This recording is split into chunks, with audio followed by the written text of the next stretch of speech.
In this module of the Microsoft Teams tutorial, I'll briefly go over how to make video or audio calls using Microsoft Teams.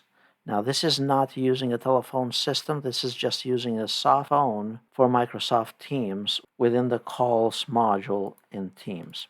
So we go here to Calls, and then we can search for a name. You can search in your contacts and by adding contacts or linking this to your Microsoft Outlook contacts. Search for the individual here. Once you have located the individual, then if you want to make a video call, you would simply press video.